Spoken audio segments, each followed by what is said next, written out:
they must be withdrawn from all other classification. We cannot use the same items of folklore in two totally different ways.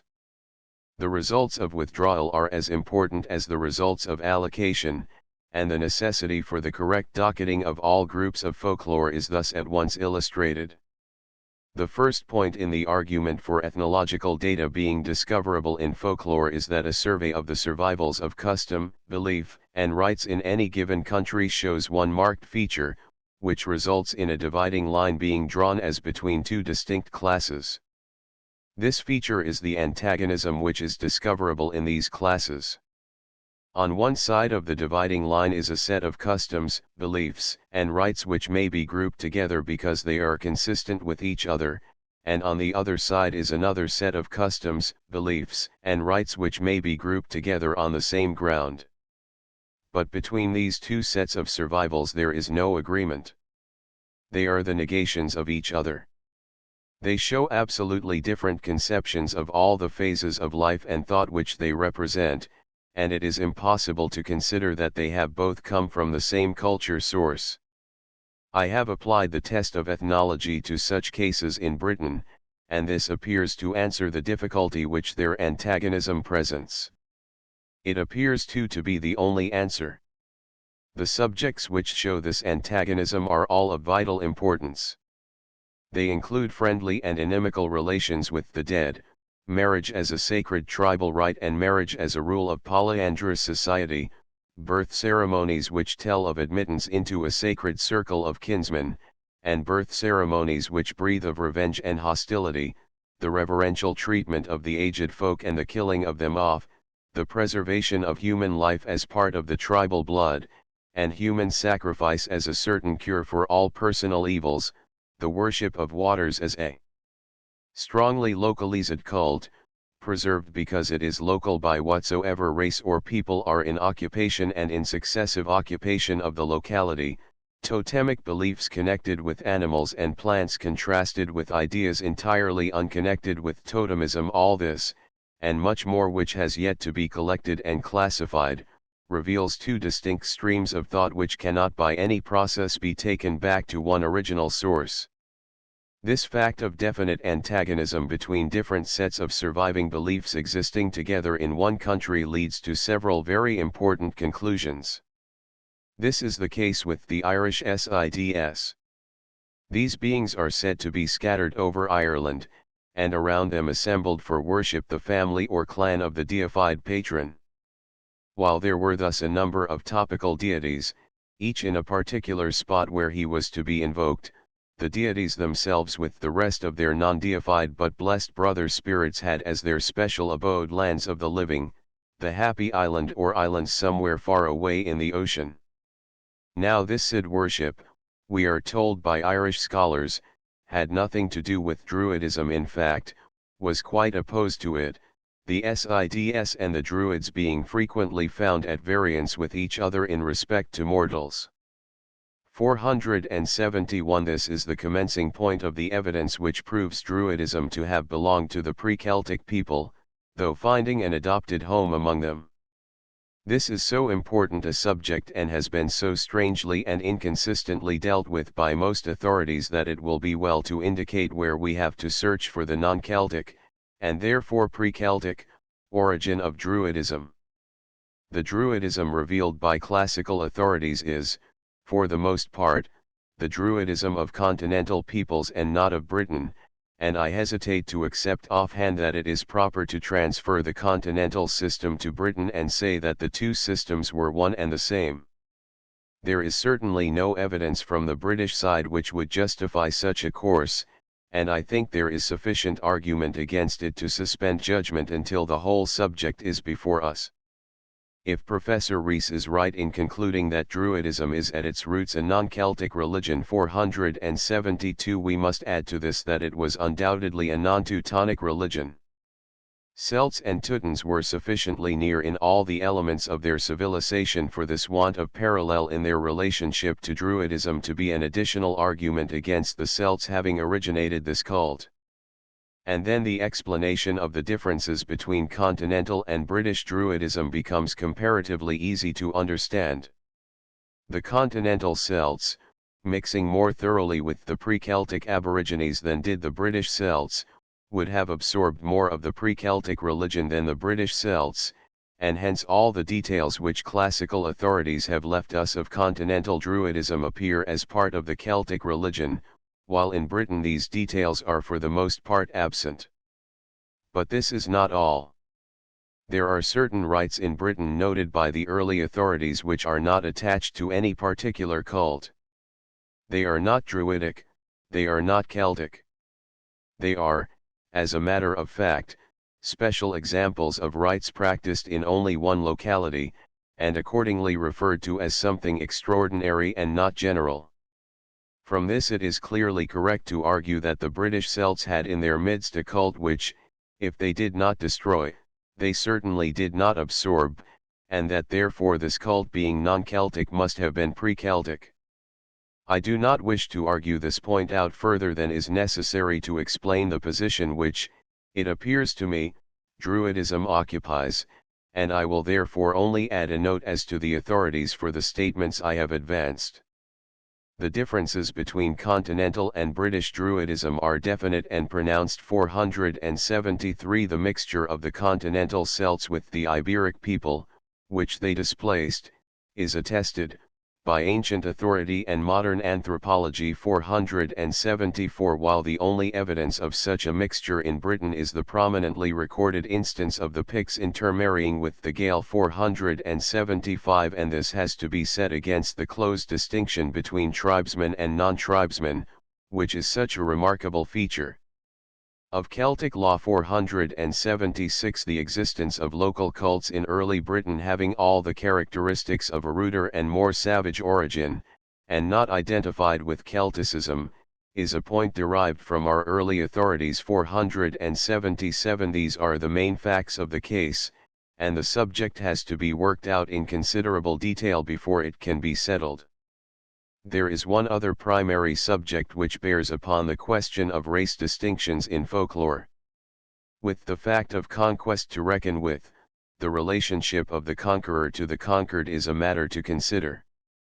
In the European tribal system it was a definite relationship, so definite that the conquered, as we have seen, formed an essential part of the tribal organization, the kinless slaves beneath the tribal kindred.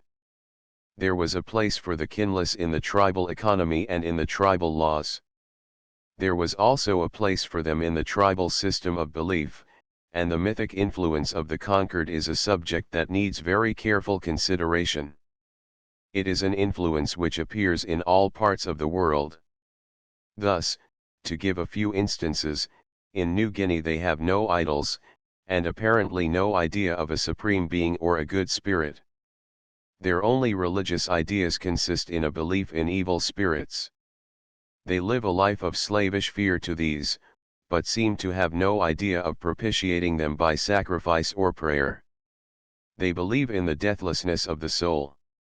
A death in the village is the occasion of bringing plenty of ghosts to escort their new companion, and perhaps fetch someone else.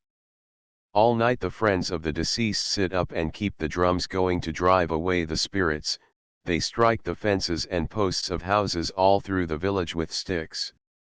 This is done to drive back the spirits to their own quarters on the adjacent mountain tops. But it is the spirits of the inland tribes, the aborigines of the country, that the coast tribes most fear.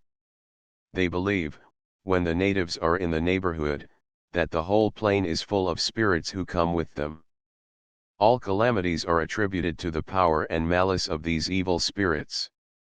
Drought, famine, storm, and flood, disease and death are all supposed to be brought by Vata and his hosts, so that the people are an easy prey to any designing individuals who claim power over these.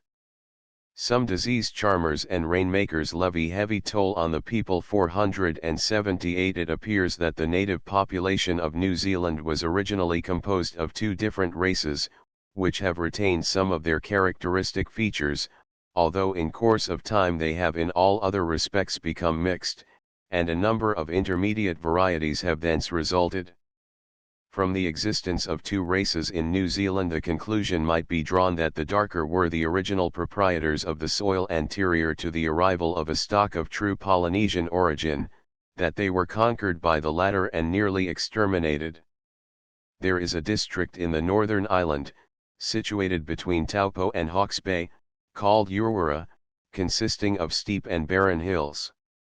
The scattered inhabitants of this region have the renown of being the greatest witches in the country. They are very much feared, and have little connection with the neighboring tribes, who avoid them if possible.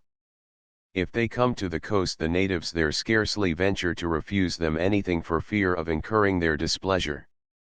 They are said to use the saliva of the people whom they intend to bewitch, and visitors carefully conceal their spittle to give them no opportunity of working their evil.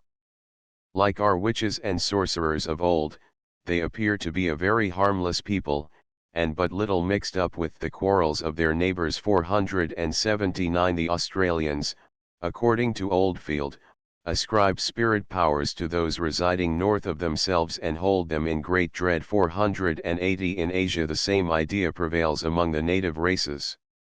Thus Calhoun says, it was amusing to find the dread in which the Lawas, a hill tribe, are held by both Burmese and Siamese. This is due to a fear of being bitten by them and dying of the bite. They are called by their Burmese neighbors the man bears. A singular custom obtains amongst these people which may perhaps partly account for the superstition. On a certain night in the year the youths and maidens meet together for the purpose of pairing. Unacceptable youths are said to be bitten severely if they make advances to the ladies. 481 The Semang Pygmy people, afraid to approach the Malays even for purposes of barter, learned to work upon the superstition of the Malays by presenting them with medicines which they pretended to derive from particular shrubs and trees in the woods. 482 That this is a real superstition of the conquerors for the conquered is proved from other sources to which I have referred elsewhere. 483 In Africa it appears as a living force, and we are told that the stories current in the country of the Yukarwi, about the witchcraft practiced by the people of Yukara Island, prove that those islanders have been at pains to spread abroad a good repute for themselves, that they are cunning, and aware that superstition is a weakness of human nature, have sought to thrive upon it. 484 It appears in more definite form with the Hindus. The Kathkuri, or Katadai, have a belief that they are descended from the monkeys and bears which Adi Narayan in his 10th incarnation of Rama, took with him for the destruction of Ravan, king of Lanka, and he promised his allies that in the fourth age they should become human beings. They practice incantation, and encourage the awe with which the Hindu regards their imprecations, for a Hindu believes that a Katadai can transform himself into a tiger. 485 To this day the Aryans settled in Chotanagpuri and Singhbum firmly believe that the Mundas have powers as wizards and witches, and can transform themselves into tigers and other beasts of prey with the view of devouring their enemies, and that they can witch away the lives of man and beast. They were in all probability one of the tribes that were most persistent in their hostility to the Aryan invaders. 486 In Ceylon the remnants of the Aborigines are found in the forests and on the mountains, and are universally looked upon and feared as demons, the beliefs engendered therefrom being exactly parallel to the witch beliefs of our own country. 487 There is similar evidence among European peoples.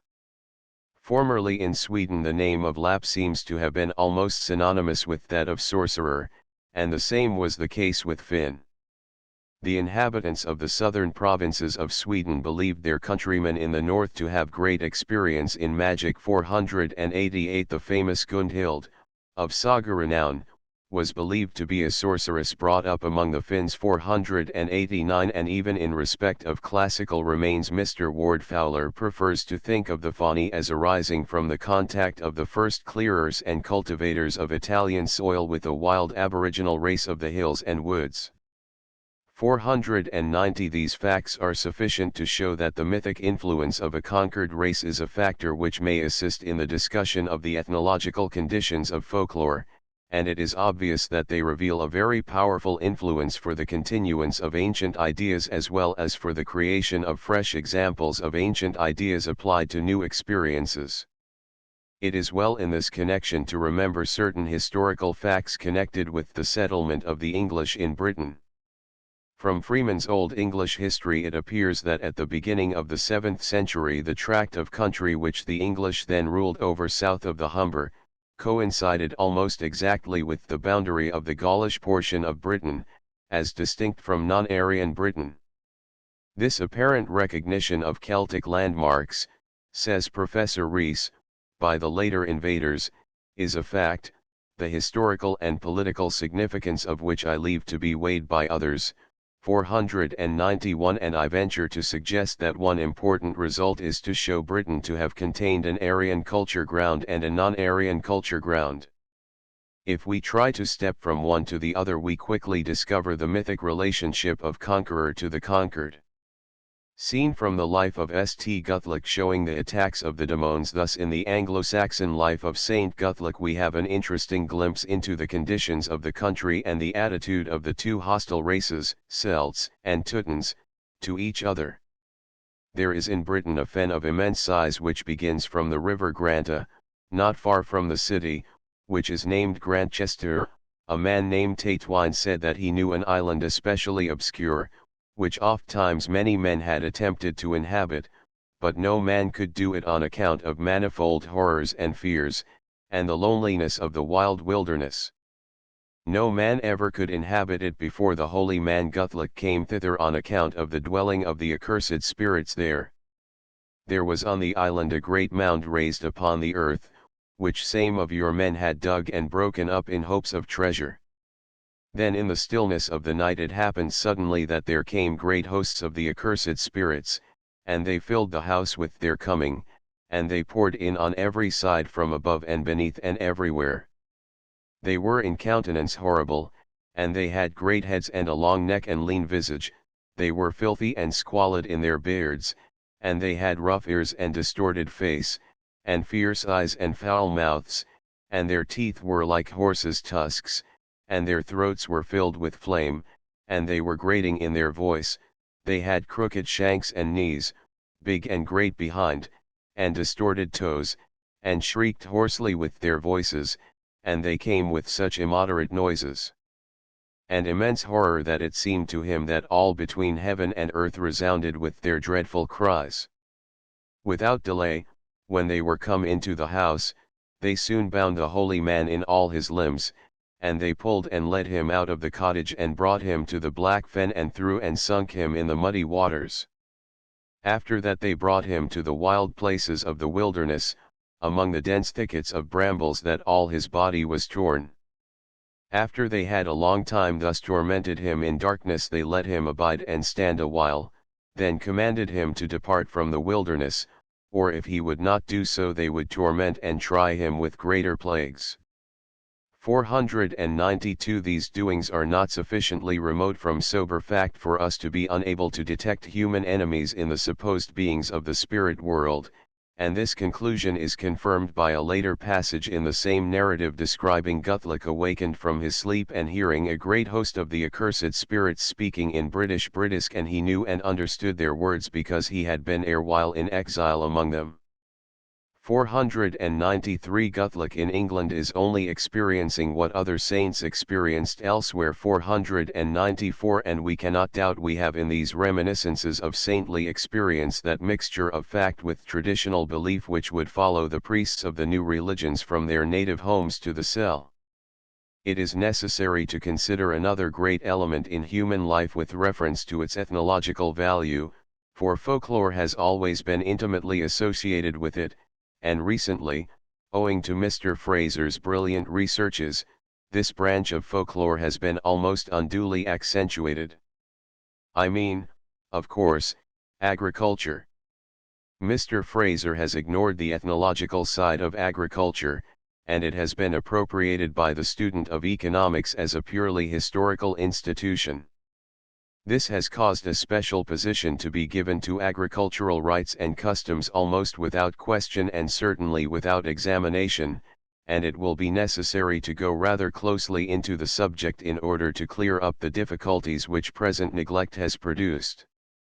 I shall once again draw my illustrations from the British Isles seen from the life of St. Guthlic showing the attacks of the demons. I put my facts in this way. 1. In all parts of Great Britain there exist rites, customs, and usages connected with agriculture which are obviously and admittedly not of legislative or political origin, and which present details exactly similar to each other in character, but differing from each other in status. 2. That the difference in status is to be accounted for by the effects of successive conquests. 3.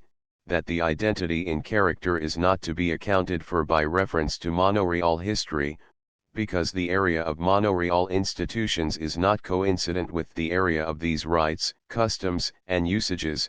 4. That exact parallels to them exist in India as integral portions of village institutions. 5. That the Indian parallels carry the subject a step further than the European examples because they are stamped with the mark of difference in race origin, one portion belonging to the Aryan people and the other to the non-Aryan. I shall now pick out some examples, and explain from them the evidence which seems to me to prove that race distinction is the key for the origin of these agricultural rites and usages in Europe as in India. I have dealt with these examples at some length in my book on the village community, and I shall only use such details as I require for my immediate purpose. My first point is that to get at the survivals of the village community in Britain it is not necessary to approach it through the medium of monoreal history. Extremely ancient as I am inclined to think monoreal history is, it is unquestionably loaded with an artificial terminology and with the chains so deftly forged by lawyers. An analysis of the chief features in the types of the English village community shows that the monoreal element is by no means a common factor in the series. These types mark the transition from the tribal form to the village form. In Harris Island we have the chief with his free tribesmen around him, connected by blood kinship, living in scattered homesteads, just like the German tribes described by Tacitus. Under this tribal community is the embryo of the village community, consisting of smaller tenantry and cotter serfs, who live together in minute villages, holding their land in common and yearly distributing the holdings by lot. In this type the tribal constitution is the real factor, and the village constitution the subordinated factor as yet wholly undeveloped, scarcely indeed discernible except by very close scrutiny. At Kilmorey the tribal community is represented merely by the scattered homesteads. These are occupied by a joint farm tenantry, who hold their lands upon the system of the village community. Here the village constitution has gradually entered into, so to speak, the tribal constitution, and has almost absorbed it. At Haysgere and Lauder the tribal community is represented by the last link under the process of dissolution, namely, the free council of the community by which the village rights are governed, while the village community has developed to a considerable extent. At Aston and at Malmesbury the old tribal constitution is still kept alive in a remarkable manner, and I will venture to quote from my book the account of the evolution at Aston of a tenantry from the older tribal constitution, because in this case we are actually dealing with a manor, and the evidence is unique so far as England is concerned. The first point is that the village organization, the rights of assembly, the free open-air meetings, and the corporate action incident to the manor of Aston and Cote, attach themselves to the land divisions of 16 hides, because although these hides had grown in 1657 into a considerable tenancy, fortunately as a tenancy they kept their original unity in full force and so obstinately clung to their old system of government as to keep up by representation the once undivided holding of the hide. If the organization of the hide had itself disappeared, it still formed the basis of the village government, the 16 hides sending up their 16 elected representatives. How the tenancy grew out of the original 16 homesteads may perhaps be conjecturally set forth. In the first place, the owners of the yard lands succeeded to the place originally occupied by the owners of the 16 hides. Instead of the original 16 group owners, we have therefore 64 individual owners, each yard land having remained in possession of an owner.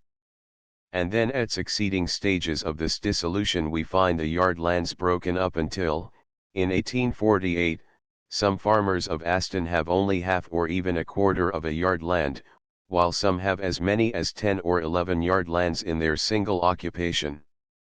Then disintegration proceeded to the other proprietary rights, which, originally appendant to the homestead only, became appendant to the person and not to the residence, and are consequently bought and sold as separate property, by which means it results that persons resident at Bampton, or even at great distance, have rights on Aston and Coed Common.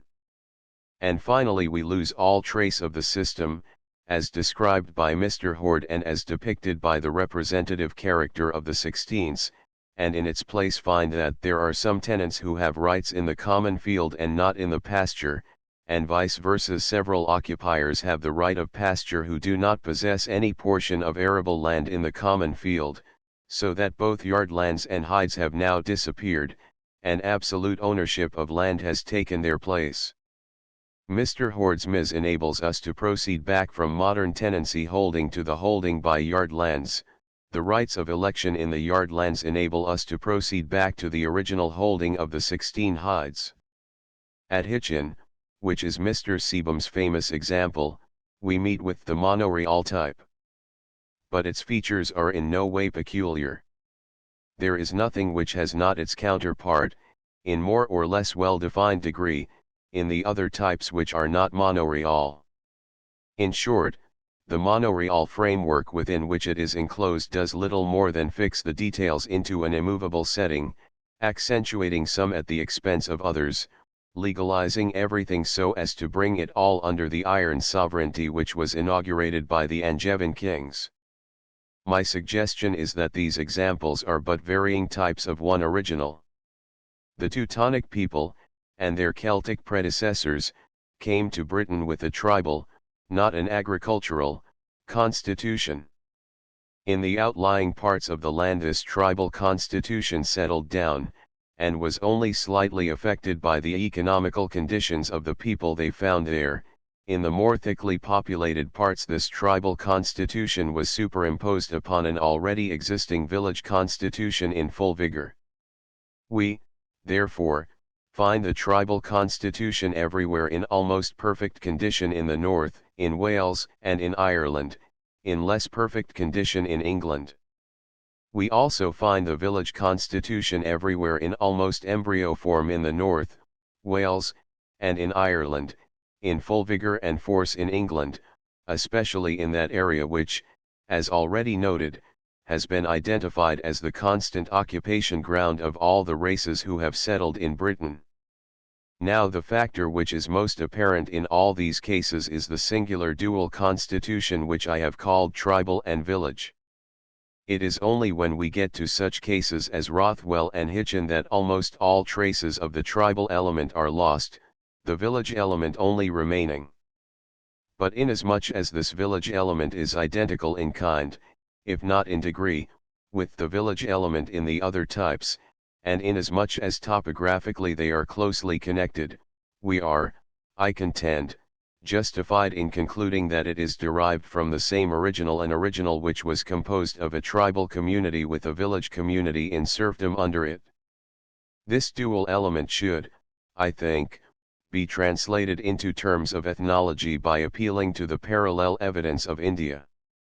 There the types of the village community are not, as was thought by Sir Henry Maine and others, homogeneous. There the dual element appears, the tribal community at the top of the system, the village community at the bottom of the system. But in India a new factor is introduced by the equation of the two elements with two different races, the tribal element being Aryan, and the village element non-Aryan. Race origins are there still kept up and rigidly adhered to. They have not been crushed out, as in Europe, by political or economical activity. But if crushed out of prominent recognition in Europe, are we, therefore, to conclude that their relics do not exist in peasant custom? My argument is that we cannot have such close parallels in India and in England without seeing that they virtually tell the same story in both countries.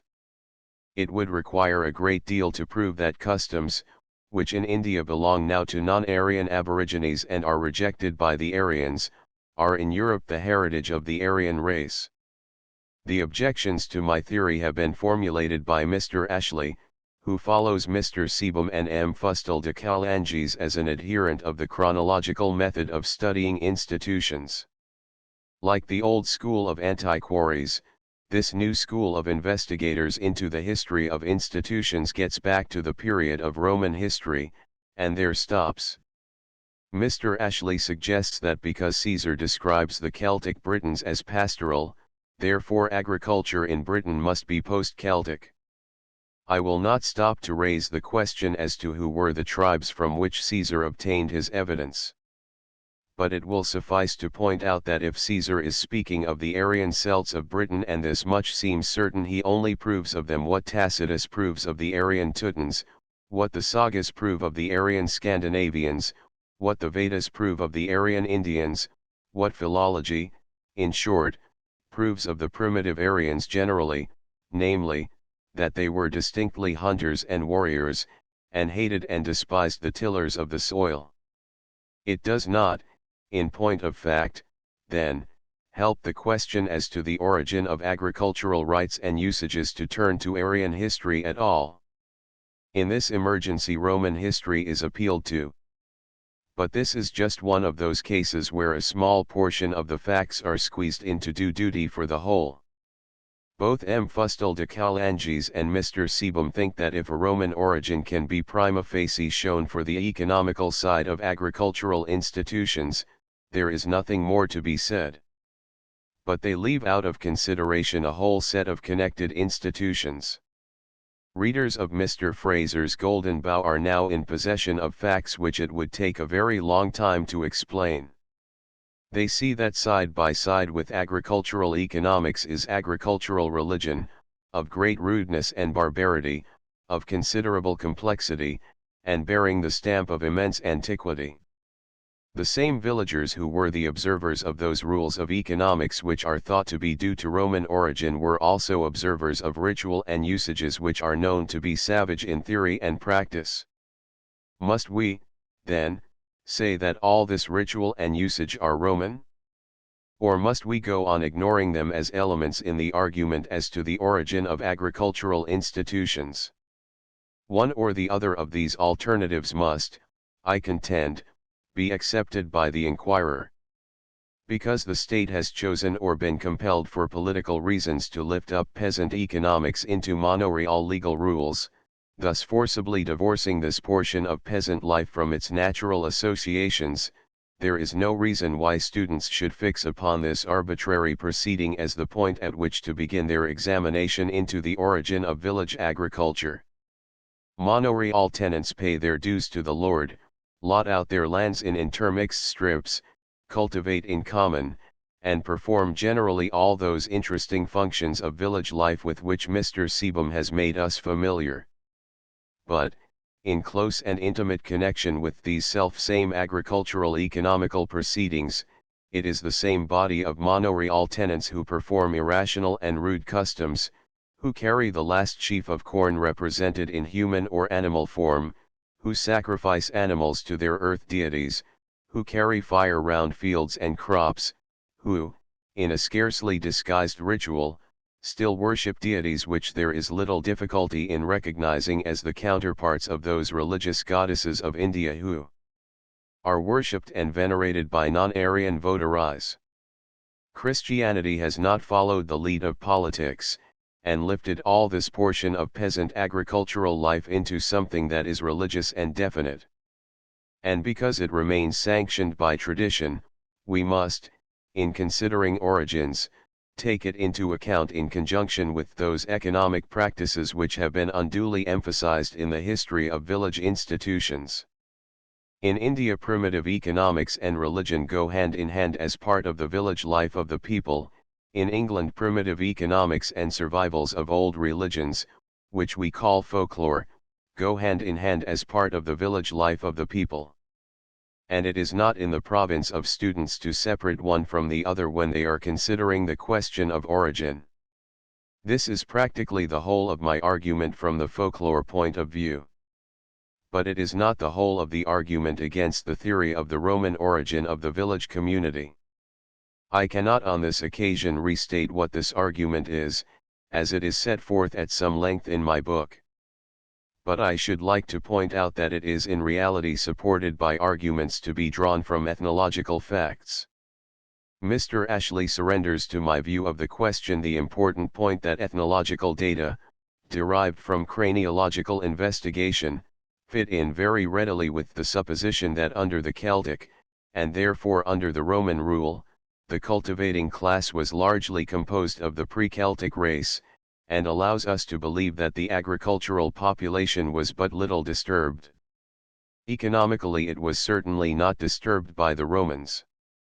If the agricultural implements known to and used by the Romans were never used in Britain after their departure, if the old methods of land surveying under the agrimensores is not to be traced in Britain as a continuing system, if wattle and daub, rude, uncarpentered trees turned root upwards to form roofs, were the leading principles of house architecture, it cannot be alleged that the Romans left behind any permanent marks of their economical standard upon the little disturbed agricultural population.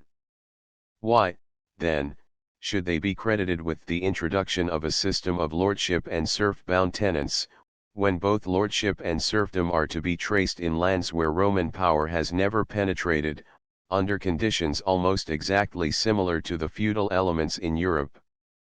If it be accepted that the early agricultural population of Britain was non-Aryan, if we find non-Aryan agricultural rites and festivals surviving as folklore among the peasants of today, why should it be necessary, why should it be accepted as a reasonable hypothesis, to go to the imperial and advanced economics of Rome to account for those other elements in the composition of the village community which, equally with the rites and festivals, are to be found paralleled among the non-Aryan population living under an Aryan lordship in India? The only argument for such a process is one of convenience.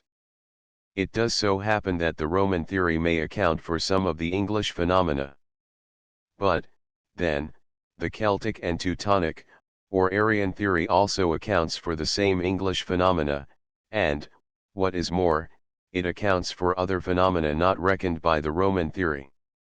My proposition is that the history of the village community in Britain is the history of the economical condition of the non-Aryan aborigines, that the history of the tribal community is the history of the Aryan conquerors, who appear as overlords, and that the Romans, except as another wave of Aryan conquerors at an advanced stage of civilization, had very little to do with shaping the village institutions of Britain. 495. It is necessary before leaving this subject to take note of a point which may lead, and in fact has led to misconception of the argument. I have stated that all custom, rite, and belief which is Aryan custom, rite, and belief, as distinct from that which is pre-Aryan pre-Celtic in our own country, must have a position in the tribal system, and I have said that custom, rite, and belief which cannot be traced back to the tribal system may be safely pronounced to be pre-tribal in origin and therefore pre-Celtic, to have survived, that is, from the people whom the Celts found in occupation of the country when first they landed on its shores. I did not interrupt my statement of the case to point out one important modification of it, because this modification has nothing to do with the great mass of custom and belief now surviving as folklore, but I will deal with this modification now so that I may clear up any misconception. We have already ascertained that over and above the custom and belief, which may be traced back to their tribal origins, there are both customs and beliefs which owe their origin to psychological conditions, and there are myths surviving as folk tales or legends which owe their origin to the primitive philosophy of earliest man. Neither of these departments of folklore enters into the question of race development. The first may be called post-ethnologic because they arise in a political society of modern civilization which transcends the boundaries of race. The second may be called pre-ethnologic, because they arise in a savage society before the great races had begun their distinctive evolution.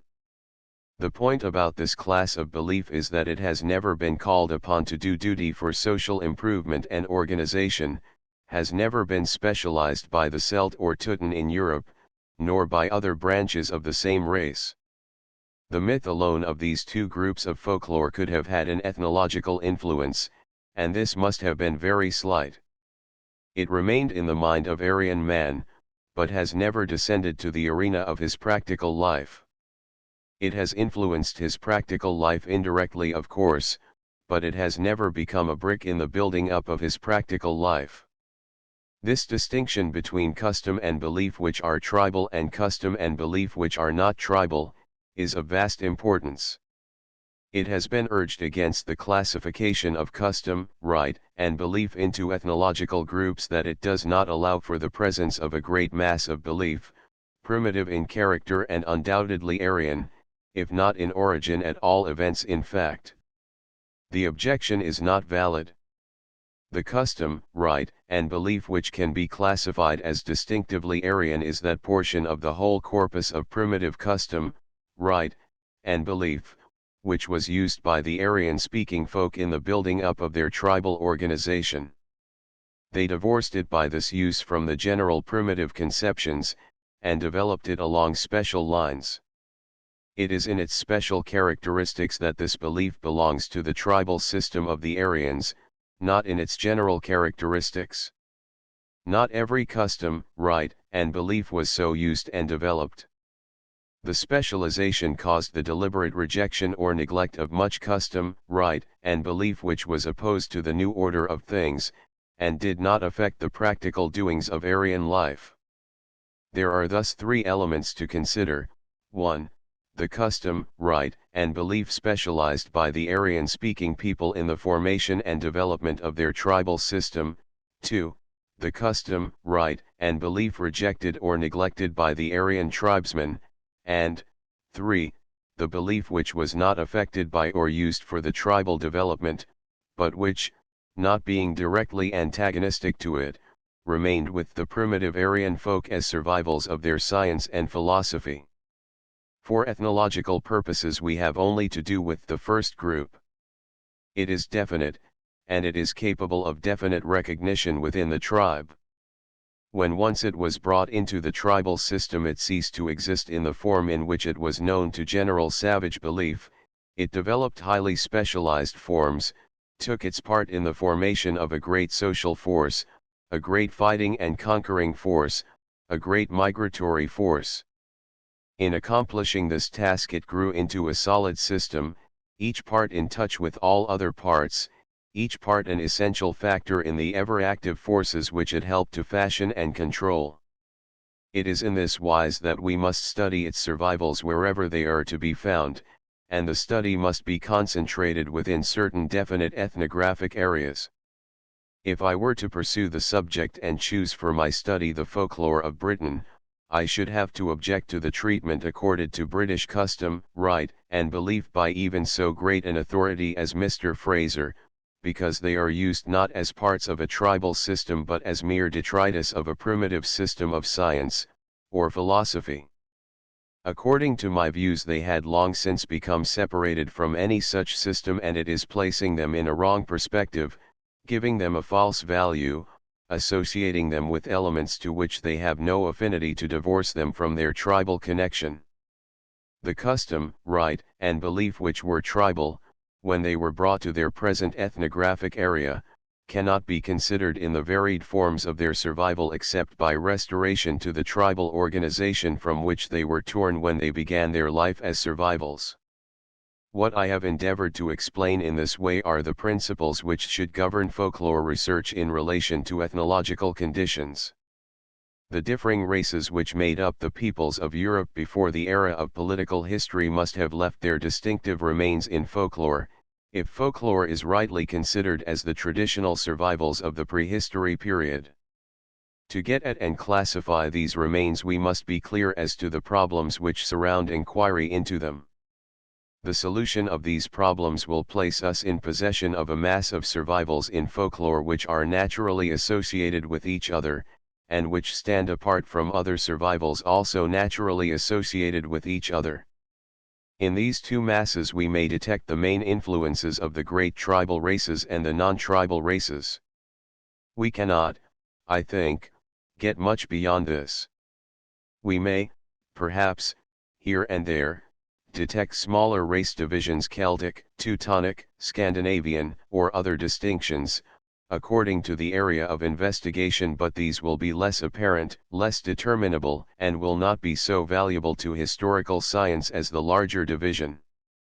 To this we shall by proper investigation be indebted for the solution of many doubtful points of the prehistoric period, and it is in this respect that it will appeal to the student of folklore. Footnotes: 466 Mr. Nutt's presidential address to the Folklore Society in 1899 does not, I think, disprove my theory. It ignores it, and confines the problem to legend and folk tale. Mr. Nutt's powerful, but not conclusive, study is to be found in Folklore, X 71-86, and my reply and correspondence resulting therefrom are to be found at pages 129-149. 467 McCulloch, Childhood of Fiction, 90-101, Greenwell, British Barrows, 17, 18. 468 Custom and Myth, 76. 469 Myth, Ritual, and Religion, 2. 215, compared with Gomme, Ethnology in Folklore, 16. 470 I have discussed this point at greater length in Folklore, 12. 222-225 471 Mr. J. O'Byrne Crow in Journ. Arch and History Association of Ireland, 3rd Ser, I 321. 472 Rees, Lectures on Welsh Philology, 32, Celtic Heathendom, 216, Celtic Britain, 67-75, Rees and Brynmar Jones, Welsh People, 83. 473 The continental evidence has been collected together in convenient shape by modern scholars, thus Mr. Stock, in his work on Caesar de Bello Gallico, notes and compares the evidence of Caesar, Strabo, Diodorus Siculus, Ammianus Marcellinus, Maelot, Lucan, and Pliny as it has been interpreted by modern scholars, see pages 107-113, and he is followed by Mr. T. Rice Holmes in his study of Caesar's conquest of Gaul, pages 532-536.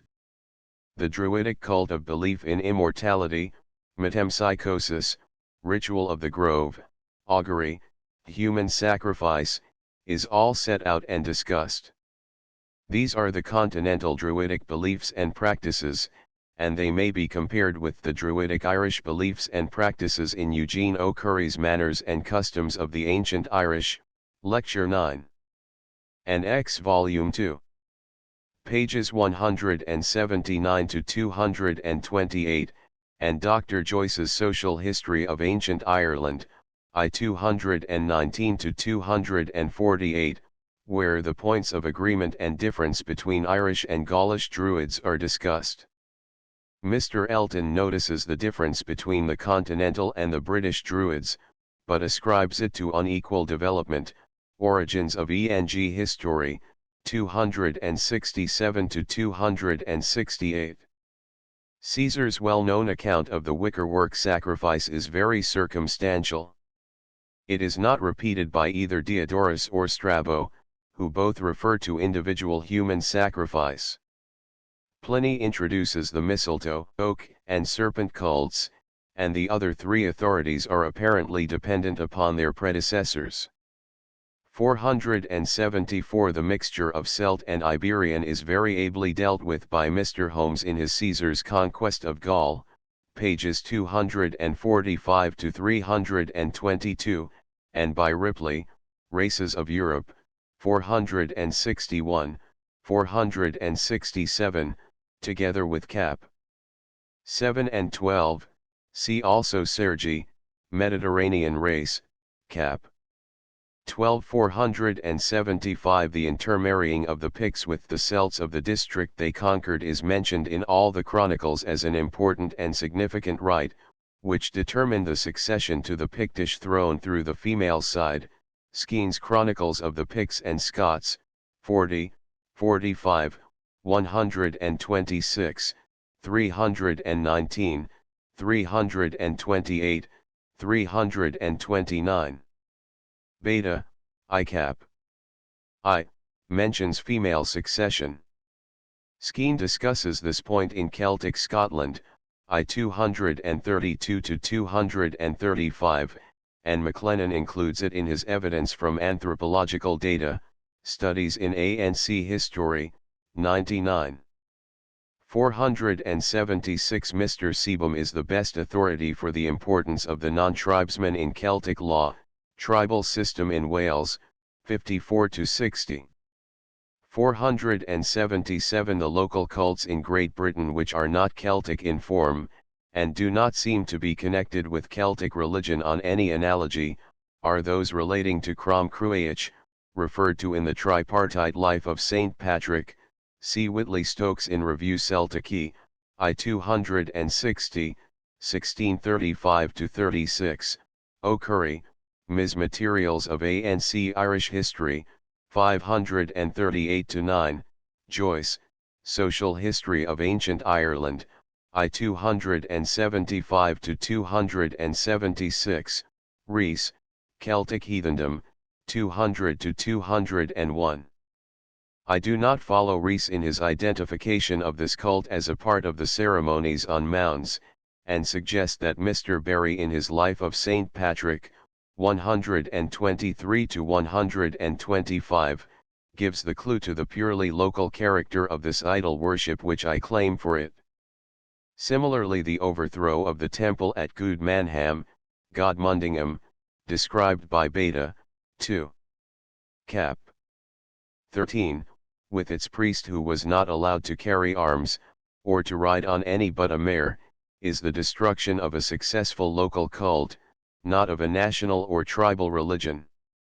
I confess that Dr. Greenwell's observations in connection with his barrow discoveries, British Barrows, 286 to 331, are in favor of an early Anglican cultus, but I think his facts may be otherwise interpreted, and in any case they confirm my view of the special localization of this cult. 478. Reverend W. G. Laws in Journ. Royal Geographical SOC, New Series, 3. 615 cf. Romilly, From My Veranda, 249, Journ.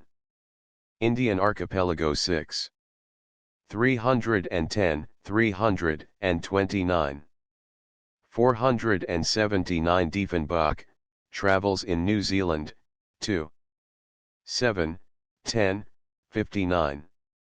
480. Transaction Ethnol. SOC, New Series, 3. 235. 481. Calhouns amongst the Shans, 52, Bastion, Ostl. ASEAN, I 119.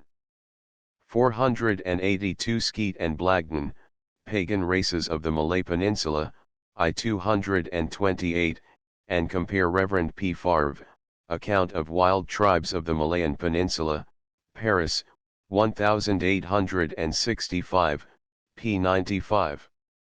483. Ethnology in Folklore, 45, and C. Tyler, Primitive Culture, I 112 to 113. 484. Stanley, Through the Dark Continent, I 253. C. F. Burroughs, Land of the Pygmies, 180, for the state of fear which the Pygmies cause to their neighbors.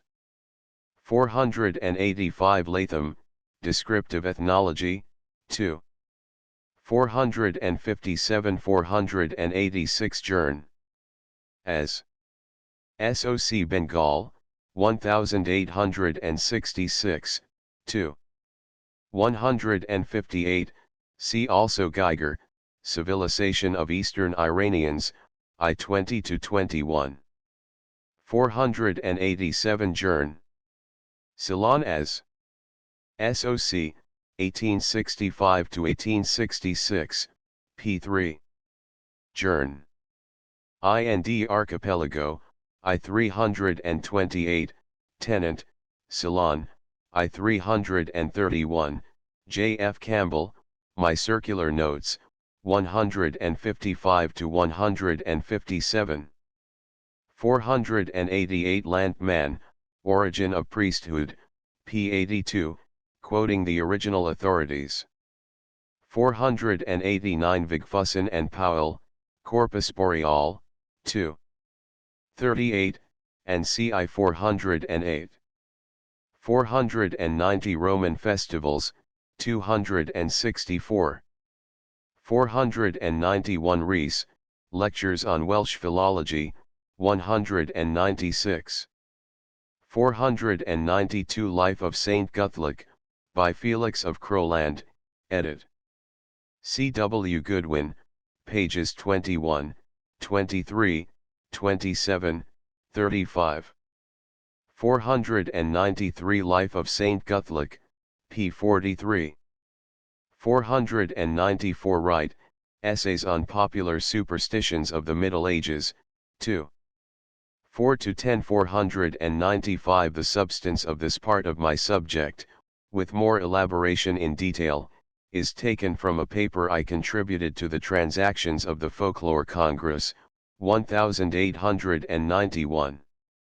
Index Aborigines, Savage, 219 Abyssinian Pygmies, 241 African Pygmy people, 241 to 2 aged, killing of the 68 to 78 agricultural custom, 49, 163, 188, 192, 220, 311, 339, 352 to 3, 359 Ats of Vancouver Island 62, 228 All Souls, Feast of, 331 Allocation of folklore items, 340 Altar superstitions, 198, 200 American Indian creation myths, 131, 141, 258 American Indian traditions, 144, 246 Analysis of custom, 159 Andaman Islanders, 218 Animal traditions, 239 Animals, domestication of, 258 Antagonism in folklore, 340 Anthropological conditions, 208 to 302 Apparitions, 188 Arm, right, left unchristened, 324, 325 Arresting force of Christianity, 321, 322 Arthur traditions, 29, 33 to 34 Arunta people, Australians, 265 to 274 Ashanti creation myth, 141, 142 Ashes, custom connected with, 160 Aspirations of man, 145 Association, law of, in folklore, 166 to 9 Aston and Coat, manor, 355 Australian evidence, 61, 142, 143, 156, 187, 213, 217, 230, 232, 251, 256, 258, 262 to 74, 347 Australoid race, 296 Avaberry, Lord. Quoted, 65, 215 Balder myth, 108 ballads, growth of, 13 baptism, 323 to 4, 325, 328 baptismal water, 197 barbaric conquest, 219 Bedjalert bridge tradition, 26 Bedfordshire evidence, 95, 287 B's, telling the, 162, 164 Bega, St, 323 Belief the foundation of myth, 140 to 6 Beowulf, quoted, 89 Berkshire evidence, 95, 162 Boar as a totem animal, 287 Border civilization, 31, 183 to 5 Budixa, hair portent of, 288 Bow and arrow, 218 Breton tradition, 21 to 22, 28 Bridges, tradition concerning, 25, 26.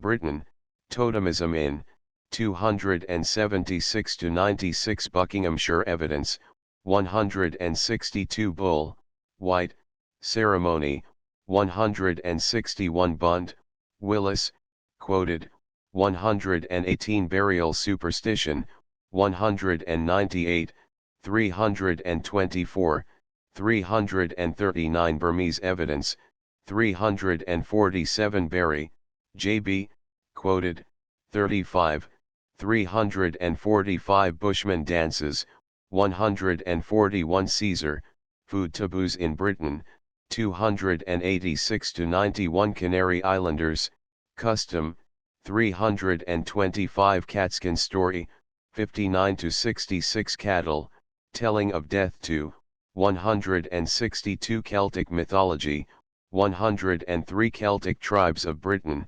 25 to 28, 103 to 5, 111, 310 Ceylon evidence, 31 Chadwick, H.M., quoted, 223 Charms, 188 Cheshire evidence, 162.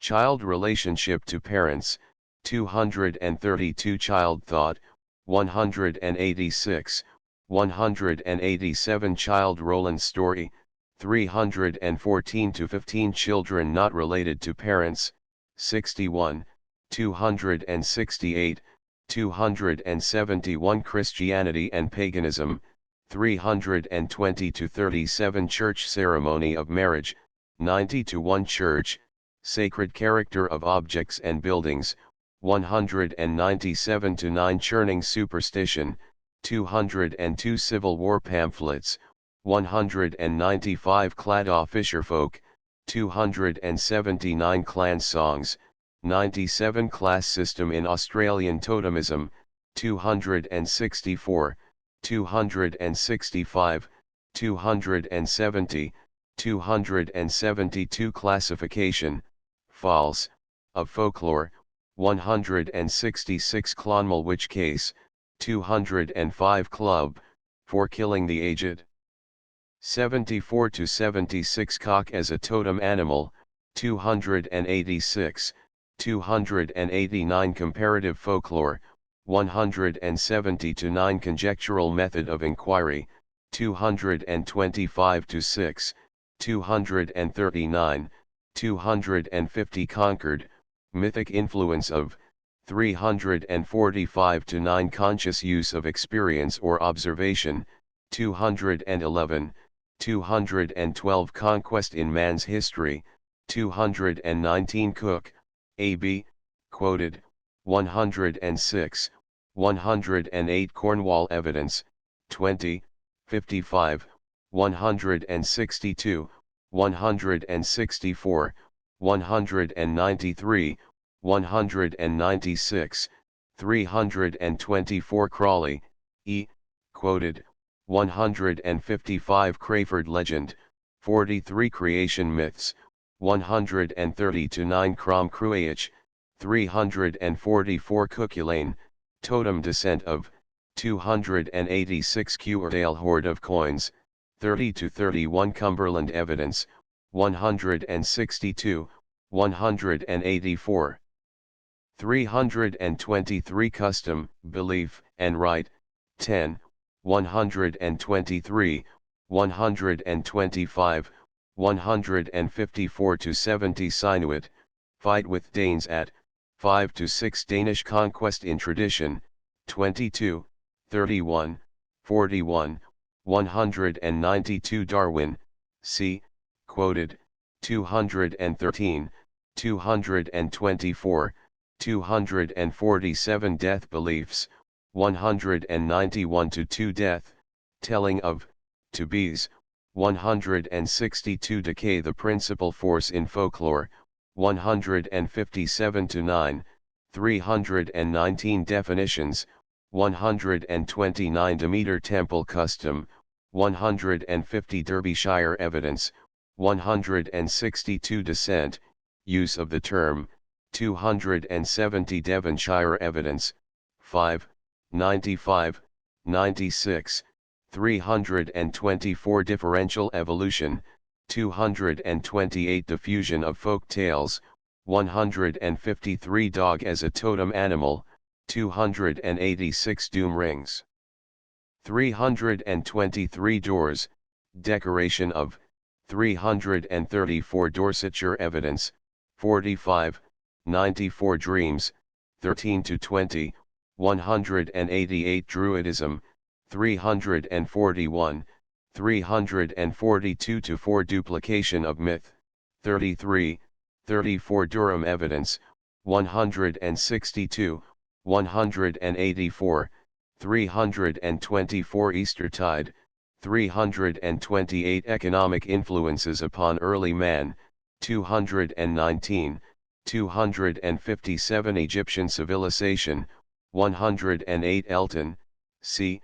quoted, 73, 74, 78, 114, 286, 290, 344 Essex evidence, 95 ethnographic movements of man, 216 ethnological conditions, 338 to 66 Eucharist, sacred elements of, 197 European conditions, 320 to 37 European sky god, 106 Evans, Arthur, quoted, 209. Exeter custom, 96 Exogamy, 252, 271 fact, basis of tradition upon, 10, 47 to 49 fairs, 45 family, the term, 235 to 7 fairer, J.A., quoted, 145 father kinship, 231, 259 father and daughter marriage, 59 to 66 female descent, 271 festivals, pagan in origin, 328 fictional literature, 6, 123, 145 Fijian creation myth, 131 furbolgs, 101 fire, non-use of, 218 fire worship, 106, 108, 160, 163, 317 first foot custom, 162, 164 fish as a totem, 290 folklore, necessities of, 4 to 7 folk tales, 46 to 84, 123, 127, 129. 148 to 9 food taboos in ancient Britain, 286 formula of custom, 159 fox totem in Connaught, 278 to 80 Fraser, J., quoted, 62, 108 to 9, 110, 140, 228, 253, 255, 265, 274, 283, 285, 287, 329, 338, 339, 365 Fuegians, 247 Gambia District, Peoples of, 245 Genesis Creation Myth, 137-8, 150 Geological Age of Man, 214 Giants, 194 Gibbon, E. Quoted, 321, 327, 334 Giles, Dr. Quoted, 113 Gold Coast Natives, 230 Gomme, Mrs. Quoted, 26 Goose as a totem animal, 286, 289 Gospels used as charms, 199 Gossip.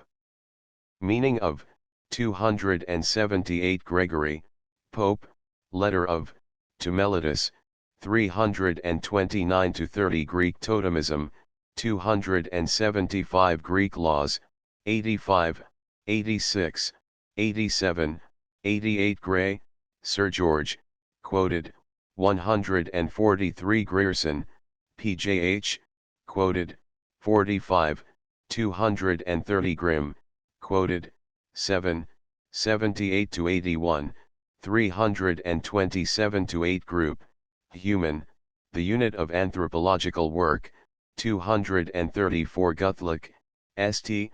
Legend, 350-2 Hatton, AC, Quoted, 188, 228, 253, 254 Hampshire Evidence, 96, 162, 192 Hare as a totem animal, 280, 287-9 Harris, Island of, 354 Heartland, ES, Quoted, 23, 148, 259, 265 Haywick Common Writing, 98-99.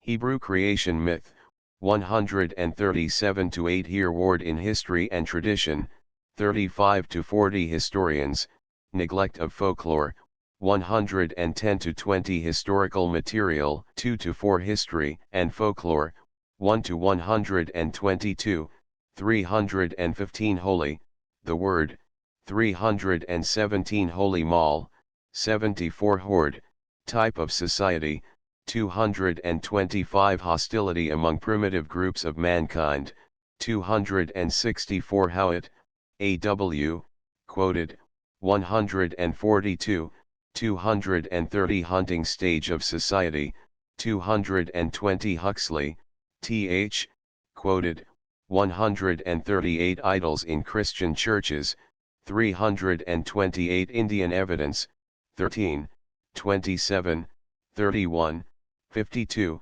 55, 63, 66, 72, 73, 78, 85, 86, 87, 101, 109, 119, 135-6. 146, 151, 174, 175, 193, 217, 229, 231, 258, 271, 309, 310, 315, 348, 349, 353, 357 Industrial Evolution, 228-30 Innes, Thomas, Quoted, 113 Institutions and Religion, 305, 306, 360 Irish Evidence, 11, 49, 50, 56 to 59, 88, 97, 108, 159, 163, 177, 182, 183, 198, 205, 276 to 82, 286, 287, 324, 330 Italy, Christian and pagan beliefs in, 331 to 4, 335 Java, remains of man in, 214 Jevons, FB, quoted, 140, 141, 145, 236 Jewish Temple Rite, 200 Joyce, Dr., quoted, 116 Junior Right Inheritance, 96, 172 to 4. 223, 313 Keen, AH, quoted, 214, 215, 241 Kiri, JF, quoted, 313 Kemble, JM, quoted, 3, 42, 89 Kent Evidence, 43, 191, 330 Kentish Laws, 92 Kilmorey, 352 Kinship, 219, 220, 226, 230, 261 Kinlessness, 225, 231, 235, 240 to 7, 256, 261, 268 Chronosmith, 134 Lambeth Peddler Legend, 20 Lancashire Evidence, 20, 162, 191, 289, 324 Lands, surrender of, to sons, 70 to 2 Lang, A, quoted, 7, 116, 131, 132, 153, 225, 226, 236, 253, 254, 255, 263, 265, 271, 272, 273, 275, 339 Lapse as sorcerers, 349. Lappenberg, J.M., quoted, 113 Latham, Dr., quoted, 214, 215 to 16, 241 Lauder, 354 Law, traditional origin of, 84 to 100, 196, 328 Left and Right Superstition, 166 Legend, 124, 127, 129, 151 to 2 Legislation, Primitive, 213, 273 Leicestershire Evidence, 198 Lincolnshire Evidence, 30, 162, 350 to 2 Litlington Tradition, 43 Local Traditions, 13 to 33 Locality Influence of, 219, 344 Lockyer, Sir Norman, quoted, 107 Logic of Primitive Man, 140 London Bridge Legends, 13 to 33 Lud, Celtic God, 105 Londinium, Roman. 24, 25, 105 Mabinogian Creation Myth, 136 McCulloch, Mr., quoted, 47, 82, 123, 173, 239, 313, 338 Maine, Sir Henry, quoted, 85, 87, 117, 226, 235 male descent, 269, 270 male groups, 225, 239 monoreal evidence, 94 to 96, 305 manumission formula, 92 Manx custom, 160, 162 Maori myths, 143, 144 marriage ceremony, 90 to 91, 162 marriage customs in folk tales, 65 materials and methods, 123 to 79 McLennan, J.F., quoted, 61, 65, 225, 293 Midsummer festivals, 328 migratory movements of man, 214 to 17, 221. 222, 223, 224, 237, 251, 264, 266 Monogynists, 213 Morgan, L.H., quoted, 225, 275 Mother influence in totemism, 257, 267 Mother kinship, 231 Moitura monuments, 101, 102 Murray, Dr., quoted, 98 Myth, 127, 129, 130 to 48 Mythology, 9, 100 to 10, 128, 146 to 8, 303 names,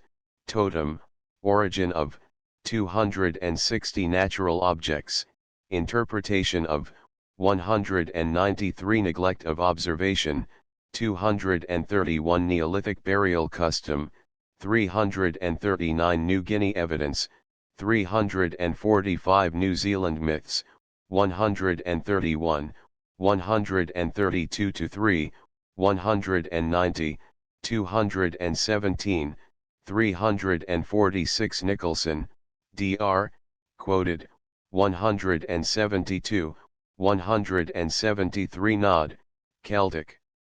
God, 105 Nonconformist appeal to church, 200 Norfolk evidence, 14 to 19, 42, 163 Norse custom, 174, 175 Norse tradition, 22 to 23, 32 Northamptonshire evidence, 198, 288 Northumberland evidence, 162, 324, 325 notes and queries, quoted, 6 Nottinghamshire evidence, 96, 162 nursery rhymes, growth of, 13 Nut, A, quoted, 6, 222, 339 oath-taking customs, 200 O'Curry, Eugene, quoted, 113 offertory money, 197 oral tradition, force of, 87, 125 outlawry, 311 oxen, slaughter of, 329 Paleolithic implements. 217, 218 Palgrave, Sir F., quoted, 88, 113 Parallel practices as evidence of common origin, 109, 171 to 6, 227 Pastoral stage of society, 220, 358 Pearson, Dr. Carl, quoted, 47, 78, 201 Pearson, ch, quoted, 115 Peddler of Swaffham legend, 14 to 19 Personal traditions, 33 to 46 Petrie, Flinders, quoted, 222 Pictish marriage custom, 344 political races, 209, 219, 221 polygynists, 213 pottery, 218 Powell, York, quoted, 3, 8, 104 practice and rule, 227 pre-Celtic remains, 101, 118 to 20, 209, 275, 318. 350 priests' grave superstition, 199 priests of old religion regarded as magicians, 200 promiscuity, 224 Protestants appeal to Roman Catholicism, 200 psychological conditions, 180 to 207 purpose of custom, 159 pygmy peoples, 238, 241 to 5, 248, 348 Ramsay, Sir James, quoted, 115 record of custom, 156, 165 religion and folklore, 140 religion and myth, 138 religion and science, 138 to 9, 206 result in custom, 159 retrogression in human society, 249 Rhodo-P tradition, 53 rhyming tenures, 94 to 95 Rees, Sir John, quoted, 29, 33, 34, 105, 114, 115, 161, 163, 209, 342, 345, 350 Ridgway, Professor, quoted, 308 right and left superstition, 166 rights explained by myth, 146 rivers, drive WHR, quoted, 150, 174, 229 Robertson Smith, W, quoted, 147, 174, 282, 303, 304 Rollright Stones, 209 Roman Britain, 25, 30, 105, 360 to 2 Romances, 124 Rome, Ancient Customs of, 26, 34, 151, 332, 349 Sacrifice, Human, 174 to 6 Savage Customs in Britain, 112 to 16 Savage Incidents in Folk Tales, 78 to 82 Scandinavian Custom, 71, 223, 323, 328 Scarborough Warning, 93 to 94 Science, Primitive, 130, 131 Scottish Evidence, 20, 48, 49, 50, 56, 65, 67 to 78, 92, 149, 162, 181, 182, 198, 288, 289, 290 Seal Totem in Connaught, 280 to 2 Samangs of Malay Peninsula, 218, 242 to 5, 267, 269, 270, 278, 297 to 302, 348 Sermon quoted, 189 Sex cleavage in human evolution, 251, 260 Shrewsbury Abbey Church, tradition, 43 Shropshire evidence, 43, 95, 162, 292 SIDS, Irish, 341 Skene, WF, quoted, 114, 115, 344 Sky God, 106 Slavonian Tradition, 54. Snake Stones of Whitby, 194 Sociological Conditions, 303 to 19 Somersetshire Evidence, 45, 95, 162, 205 Sole Resident in Backbone, 189, 190 Southampton Custom, 96 Specialization of Culture, 227, 233, 364 Spencer, Herbert, quoted, 117, 214 Spencer and Gillen, quoted, 143, 265 Spencer, Edmund, quoted, 4, 11, 177 Squire, Mr., quoted, 33, 34, 101 to 3, 117 Stationary Conditions of Life, 223, 224 State Religion, 103 to 5 Stevenson, W.H., quoted, 5 Stewart, J.A., quoted, 145 Stone Circles 107, 193.